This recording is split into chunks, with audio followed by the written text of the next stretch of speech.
बिस्मिल्लाहिर्रहमानिर्रहीम। Welcome to psychology hub. उम्मीद है आप लोग सब खैरियत से होंगे। आज हम करने जा रहे हैं कॉग्निटिव साइकोलॉजी का लेसन नंबर 38 जो कि है मेमोरी के बारे में और रिप्रेजेंटेशन ऑफ नॉलेज कर रहे हैं कि लॉन्ग टर्म मेमोरी में हम जो नॉलेज को स्टोर करते हैं तो उसको रिप्रेजेंट कैसे किया जा सकता है।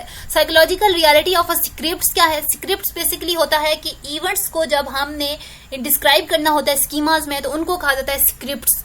Bower, Black and Turner reported a series of experiments in which the psychological reality of the script notion was tested. They asked subjects to write down 20 most important events in the episode, such as going to a restaurant. With 32 subjects, they failed to get complete agreement on what these events were.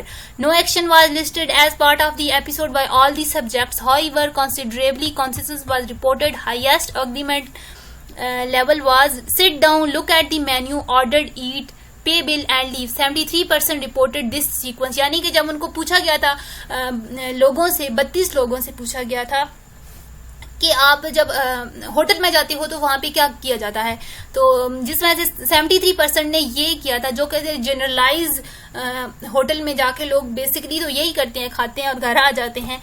तो ये वाला जो schema था, ये वाला जो script था, ये लोगों ने ज्यादा इस्तेमाल किया था। आगे हम चलते हैं मेमोरीज फॉर स्टोरीज कि जब हमें कोई स्टोरी सुनाई जाती है तो उसके बारे में हम उसको कैसे याद रख सकते हैं। Bower et al in 1979 went to a show a number of effect of such action scripts on memory for stories. They had subjects study stories that include some but not all the typical events from a script. Subjects were then asked to recall the stories or to recognize whether various statements came from the stories. When recalling stories, subjects reported part of the script that had not been a part of the stories. Similarly, on recognition text, subjects thought that they had seen a sentence that was a part of the script but not of the story. अच्छा, यहाँ पे basically वो क्या कह रहे हैं कि उन्होंने एक्सपेरिमेंट किया था और वो गए थे लोगों को जाके स्क्रिप्ट्स दिए थे, यानी कि लोगों को एक स्टोरीज दी थी कि आप इवन किसी भी जगह की या मेमोरी की स्टोरीज दी गई थी कि उनको कहा गया था कि आप इनको याद करें और कुछ वक्त के बाद उनसे पूछा गया था कि ये स्टोरीज कैसे, उनसे स्टोरी जब सुनी गई थी बहुत से लोगों ने उसमें बहुत सी चेंजेस कर दी गई थी। जो टिपिकली वो जो स्क्रिप्ट्स थे वो उस स्टोरी में था ही नहीं जो लोग बता रहे थे। Subject showed a greater recall actual items from the stories और to recognize actual item from then to falsify recognize falls not in the story despite the distortion in the direction of a general schema. यानी कि लोगों के जो general beliefs होते हैं, जो कि अपने बिलीव्स होते हैं, अपने कॉन्सेप्ट्स होते हैं, वो लोग इंसर्ट कर देते हैं किसी भी स्टोरी में। आगे हम पढ़ते हैं तो आपको समझ आ जाएगा। More memories for stories in another experiment, these investigators read the subject stories composed of 12 prototypical action in an episode. 8 of these action occurred in their standard temporal positions, but 4 were arranged. Thus, in an restaurant, story build paid in the beginning and menu read at the end. यानी कि लोगों को जो script दिया गया था उनमें उन्होंने चेंजेस ऐसे कर दी थी कि जो बिल है वो पहले अदा हो रहा था और जो मेन्यू कार्ड है वो आखिर पे रीड किया जा रहा था। लेकिन जब लोगों से बाद में कहा गया कि आप लोगों को सुनाएं तो लोगों के बारे में, लोगों के माइंड में जो जनरल बिलीफ है कि रेस्टोरेंट में अगर कोई गया है तो जाहिर सी बात है वो पहले मेन्यू कार्ड मंगवाएगा, फिर ऑर्डर करेगा, फिर खाना खाएगा और बिल देगा और फिर घर चला जाएगा। तो लोगों ने अपने जनरल बिलीव्स को, अपने कॉन्सेप्ट्स को उसमें इंडल्ज करके स्टोरी को डिस्टॉर्ट कर देते हैं। This experiment serve another demonstration of the powerful effect of our general schemas on a memory for store. वही बात है कि मैं जो कह रही हूँ कि लोग अपने जनरल स्कीमाज, किसी भी चीज के बारे में जो जनरल इंफॉर्मेशन होती है हमारे माइंड में, उसको इंडल्ज कर देते हैं। आगे चलते हैं बार्टलेट। इसके ये मैंने 36 लेक्चर में मैंने ये द वॉर ऑफ द घूस्ट के बारे में बात की थी, तो वही हम आज देखने जा रहे हैं कि इसमें है था क्या। बेसिकली उसने एक्सपेरिमेंट किया था और लोगों को कहानी सुनाई थी द वॉर ऑफ द घूस्ट। तो उसके बारे में पहले लोगों को कहानी सुनाई गई थी, फिर उनसे पूछा गया था कि आपने कहानी में क्या क्या सुना था। Bartlett in 1932 conducted an experiment for getting evidence for the role of schemas in memory. He used a story called The War of the Ghost. It has been used in research of many subsequent occasions and it is still a popular research item today. Bartlett was interested in how the subject would remember a story that fit in so poorly with their cultural schema, यानी कि ये story कुछ इस तरह से थी जो कि एक बहुत ही किसी भी कल्चर से नहीं करती थी इन्फ्लुएंस, जो कि बहुत फिट नहीं होती थी कल्चर में। जब लोगों को कोई ऐसी कहानी सुनाई जाती है जो कि उनके कल्चर में फिट नहीं होती, जो उनके स्टीरियोटाइप्स से, जो उनके अपने मेंटल बिलीफ्स होते हैं उनके साथ फिट नहीं होती, तो लोग उसको डिस्टॉर्ट करके, उसको थोड़ा सा मोल्ड करके अपने कॉन्सेप्ट्स में फिट करके वापस सुना रहे होते हैं। तो दीवार ऑफ द घूस्ट पढ़ते हैं। बेसिकली ये कहानी थी कि one night two young men from Igulik went down to a river to hunt seals, and while they were there it became foggy and calm। यानी कि दो बंदे होते हैं, बेसिकली वो जाते हैं सील्स का शिकार करने के लिए रिवर पर। जो उस वक्त का मौसम था वो फॉगी और काम था। Then they heard war crisis and they thought maybe this is a war party। जब सब उन्हें ऐसी आवाजें सुनाई देती हैं तो वो समझते हैं कि अच्छा कहीं कोई वॉर पार्टी हो रही है, कोई जंग हो रही है। They escaped to the shore and hide behind a log। वो वहां से पहले तो वो छुप जाते हैं। Now canyons come up and they heard the noise of a paddles and saw one canyon coming up to them। They were 5 men in the canyon। यानी कि फिर उनकी तरफ वो देखते हैं कि उनकी तरफ एक कैनन जो होती है ना, कैनन ये बेसिकली एक शेप ऑफ अ बोट होती है जो साइडों से बंद होती है, और एक बोर्ड की समझ लें एक टाइप होती है। इसको उन्होंने स्पेसिफिक टाइप की बात कर रहे हैं बोर्ड की। बोर्ड नहीं कहा गया, ये याद रखना है कि इन्होंने कैनन कहा गया है।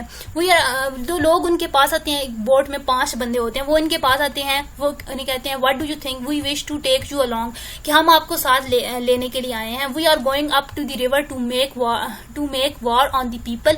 हम लोगों के साथ जंग करने के लिए जा रहे हैं। One of the young man said I have no arrows. जो 2 बंदे थे जो बेसिकली गए हुए थे हंटिंग करने के लिए, सील्स को हंटिंग करने के लिए, तो वो एक बंदा कहता है कि मेरे पास तो एरोज नहीं है। तो arrows are in the canoe, मेरे जो एरोज हैं वो मेरी जो वही कैनन है उसमें पड़े हुए हैं जो उसकी बोट होती है। तो I will not go along, मैं आप लोगों के साथ नहीं आ सकता। आई माइट बी किल्ड, मैं मर भी सकता हूँ। My relatives don't know where I have gone, और मेरे रिश्तेदारों को भी नहीं पता कि मैं कहाँ हूँ। But you, he said turning to the other, may go with him। और वो अपने साथी को कहता है कि तुम जाओ, चले जाओ। So one of the young men went but the other return home. तो क्या होता है कि जो एक बंदा होता है वो घर वापस चला जाता है, जो अपने एक्सक्यूजेस बता रहा होता है कि मेरे तो रिश्तेदारों को भी नहीं पता, तो दूसरा बंदा चला जाता है। And the warriors went on up the river to a town on the other side of Kalama। The people come down to the water and they began to fight and many were killed। But presently the young man heard one of the warriors says, "Quick, let us go home।" तो वहां पे क्या होता है कि वहां पे जंग होती है। वो लोग, एक बंदा जो उनके साथ जाता है अननोन बंदों के साथ, तो वहां वो जाते हैं तो वो लड़ते हैं। बहुत से लोग इनके भी मारे होते हैं, उनके भी मारे होते हैं। देन एक बंदा कहता है कि चलो वापस चलते हैं, let us go, the Indians has been hit. Now he thought oh they are ghosts. तो क्या होता है कि तब उस बंदे को अंदाजा होता है कि ये असल बंदे नहीं है जिनके साथ मैं लड़ रहा हूँ या फिर जिनके साथ मैं आया हूँ, ये तो घूस्ट हैं। he did not feel sick but they said he had been shoot। उनको गोलियां लग रही होती हैं लेकिन वो मर नहीं रहे होते, लेकिन जो वो ऐसे पोर्ट्रे कर रहे होते हैं कि उनको दर्द हो रहा है। so the cannon went back to the Igulik and the young man went ashore to his house and made a fire and he told everybody। तब जो बंदा होता है ये वापस लौट आते हैं, क्योंकि ये हार रहे होते हैं तो ये वापस लौट आते हैं। इस बंदे को अंदाजा हो चुका होता है कि मैं घूस के साथ गया था। ये वापस आता है और ये सबको बताता है कि मैं तो घूस के साथ जंग पे गया और वहां जाके हम लड़े, बहुत से उन दूसरे पार्टी के भी बंदे मरे और हमारी पार्टी के भी बहुत से बंदे मरे। They said I was hit and I didn't feel sick. He told it all and then he become quieted. वो सारा कुछ अपने लोगों को बताता है बेसिकली इन शॉर्ट। तो एंड पे वो चुप कर जाता है। देन जैसे ही सनराइज होता है, जैसे ही सूरज निकलता है, वो बेहोश हो जाता है। Something black come out of his mouth, और सडनली उसके मुंह से कुछ काला काला सा बाहर निकलता है, धुआं सा। एंड हिज फेस बिकम कॉन्टोर्ड, यानी उसका फेस बिल्कुल भद्दा सा हो जाता है, बिल्कुल चेंज होता है। जैसे कि अगर आपने हॉरर मूवीज देखी हैं मेरी तरह करके, जिनको शौक है हॉरर मूवीज देखने का, तो वो देखते होंगे कि जब जैसे भूत अंदर से निकल जाता है या भूत पे होता है तो उसका फेस बहुत ही डिस्टॉर्टेड और गंदा सा हो जाता है। तो उस बंदे का भी ऐसे ही फेस हुआ था, सब बंदे उसके ऊपर जंप करते हैं और रोने लग जाते हैं और वो मर जाता है, जो कि घूस के साथ वॉर पे गया था। बेसिकली ये है the ghost of the war of the ghost, sorry the ghost of the war नहीं है, the war of the ghost है। तो ये था। तो अब हम देखते हैं कि एक्सपेरिमेंट क्या हुआ था, काफी ज्यादा टाइम लग गया है इस पे। The result of this experiment were subject omitted much of the story, यानी कि जब लोगों से दोबारा वो स्टोरी सुनी गई, यही जो ख्याली सी स्टोरी है, तो ये जब लोगों से अगेन से सुनी गई, change many of this fact and important new information, लोगों ने इसको बहुत ज्यादा चेंज कर दिया था और इसमें अपनी इन्फॉर्मेशन डाल दी थी। फॉर एग्जाम्पल जब सील की बात आती है तो सारे बंदे कहते हैं कि अच्छा कौन करने जाता है सील को हंट, सील को खाने वाली चीज थोड़ी होती है। तो लोगों ने उसकी जगह पे फिशिंग डाल दी कि वो जो दो बंदे थे वो फिशिंग करने के लिए थे। और जो कैनन वो बेसिकली मैंने बता दिया था कि वो एक बोट होती है जो साइडों से बंद होती है और बोट की एक टाइप होती है बेसिकली। तो उसको लोगों ने बोट कहना शुरू कर दिया था। दैट इज वो अपने कॉन्सेप्ट इसमें इंडल्ज कर देके, ताकि हमारी जो कल्चर है, कल्चर थोड़ा थोड़ा सा अपना उसमें शामिल कर दिया था। So they found when subject read a story they doesn't fit their own schemas, लोगों के अपने स्कीमास में नहीं फिट होती तो लोग अपने स्कीमास जो उनके अपने कॉन्सेप्ट है वो स्टोरीज में डाल देते हैं और उसको चेंज कर देते हैं। They will exit a powerful tendency to distort the story to make it fit. आगे चलते हैं। बेसिकली ये था वॉर ऑफ द घूस्ट। मुझे भी जब मैंने पहली दफा पढ़ा था मैंने कहा अच्छा ये स्टोरी जरूर गूगल करूंगी, और जैसे ही 2 लेक्चर पढ़ के आगे आई तो इन्होंने खुद ही स्टोरी बता दी थी। आगे चलते हैं। एप्लीकेशन फॉर स्टडिंग, यानी कि जब लोग इस तरह रिकॉल करने में लोगों को प्रॉब्लम होती है तो कौन कौन सी एप्लीकेशंस हैं जिनके थ्रू हम अपनी रिकॉलिंग को, इन सब चीजों को बेटर कर सकते हैं। तो ये है इसके method of loci, PQ4R method, elaborate, spacing effect and encoding variability. इन चीजों को हमने अगले लेक्चर में बेसिकली जो 39 लेक्चर है उधर जाके एलेबोरेटली इनको एक्सप्लेन करना है। तो इधर मैं थोड़ा थोड़ा से एक्सप्लेन कर देती हूँ। सबसे पहले मेथड ऑफ लोकाई क्या होता है। लोकाई निकला है लोकस से, और लोकस का मतलब होता है लोकेशन। बेसिकली हमने चीजों को लोकेशन से चीजों को, अगर हमारे पास एक पूरी लिस्ट है तो हमने उसको किसी भी लोकेशन के साथ मैच कर देना है कि अच्छा ये उस चीज के है। किसी भी लोकेशन को अगर हम जानते हैं, फॉर एग्जांपल इधर इन्होंने एक एग्जांपल दी हुई है कि अगर आपको एक हिस्ट्री का स्टूडेंट है और उसने याद करना है पाकिस्तान के लीडरों के नाम, तो वो क्या करता है अपने घर से लाइब्रेरी तक उसने जाना है, तो या घर से निकलता है तो वो रास्ते में जितनी चीजें जाती हैं उधर लोगों को असाइन कर देता है। फॉर एग्जाम्पल इधर हम एग्जाम्पल पढ़ते हैं किस तरह मेथड ऑफ लोकाई का मतलब है। Take an example of a student of history, student want to learn the name of a previous leader of Pakistan like Quaid-e-Azam Allama Iqbal, Liaquat Ali Khan, sir Syed Ahmad Khan and Sardar Abdul Rab Nishtar. To associate Quaid-e-Azam with book store, जो जब घर से निकलता है तो उसने बुक स्टोर टू लाइब्रेरी जाना है। बुक स्टोर पे वो क्या कहता है कि इमेजिन करता है कि कायद-ए-आज़म जो है वो बुक्स खरीद रहे हैं। To associate the Allama Iqbal with the record shop, आगे जो बुक स्टोर से आगे है रिकॉर्डर शॉप, तो वो वहां कहता है कि जो अगले स्टोर पे जो है रिकॉर्ड शॉप है वहां पे जो इल्लामा इकबाल हैं वो गजलें सुन रहे हैं वाइल स्टैंडिंग। इसी तरह वो चीजों को लोकेट करता जाता है और इस तरह उसको चीजें याद रखने में बहुत आसानी हो जाती है।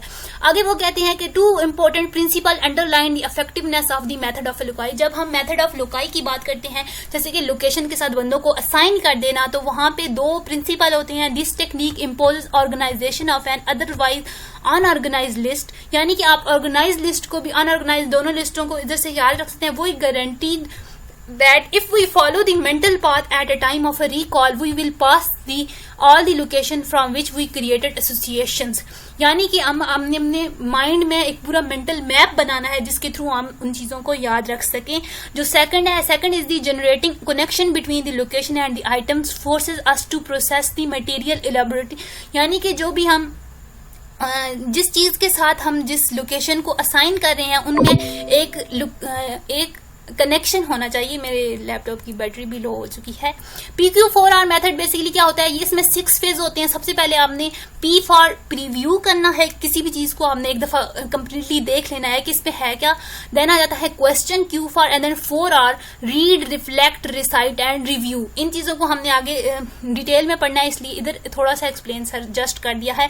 देन वो कहते हैं कि questions are the most important, किसी भी चीज में जब आप क्वेश्चंस करते हैं अपने आप से करते हैं तो वो बहुत ही इंपॉर्टेंट चीज होती है। देन आ गया एलेबोरेशन। एलेबोरेशन में बेसिकली आप चीजों को खोल खोल के देखें और उसे बिल्कुल उनकी डीप तक जाके पढ़ें। फॉर एग्जांपल डायग्राम्स बनाएं, उनको लेबल करें, मेंटल मैप्स बनाएं यूजिंग PQ4R मेथड। अपने किसी फ्रेंड के साथ, ब्रदर सिस्टर के साथ उसको एक्सप्लेन करें, डिटेल से डिस्कस करें। उसके अलावा आप जो भी पैराग्राफ कर रहे हैं उसके बारे में right a paragraph on how you feel about the material. अगर आप कोई भी लेक्चर पढ़ें उसके बाद अपने माइंड में उसके पैराग्राफ लिखें कि अच्छा आपके ख्याल में आपने क्या पढ़ा और उसके बाद आप इसके बारे में क्या फील करते हैं। देन आगे spacing effect and encoding variability. Encoding variability, learn the same material in different rooms. Spacing effect, और स्पेसिंग इफेक्ट में बेसिकली वही बात आ जाती है कि आप गैप दें। अगर आप एक चीज पढ़ रहे हैं थोड़ा सा गैप दें एंड देन दूसरी चीज पढ़ें। और दूसरी ये कह रहे हैं कि आप अगर रीडिंग कर रहे हैं तो उसको अगेन से रीड करने के लिए आप अगर उसी वक्त करेंगे तो आपको बोरिंग सा लगेगा, आप कहेंगे अभी तो पढ़ा है इसको तो। लेकिन जब आप गैप देख के उसी चीज को दोबारा से रीड करेंगे तो आपके लिए बहुत आसानी हो जाएगी। देन आगे तो नेक्स्ट लेक्चर स्टार्ट हो चुका है, तो अगले लेक्चर में भी हम इन्हीं को लेकर चलना है जो टेक्निक्स हैं। तो होप सो आपको समझ आ गया। अगर समझ आ गया है तो लाइक शेयर एंड सब्सक्राइब कर दिया करें। टिल देन अल्लाह हाफिज। अगले लेक्चर में मुलाकात होती है।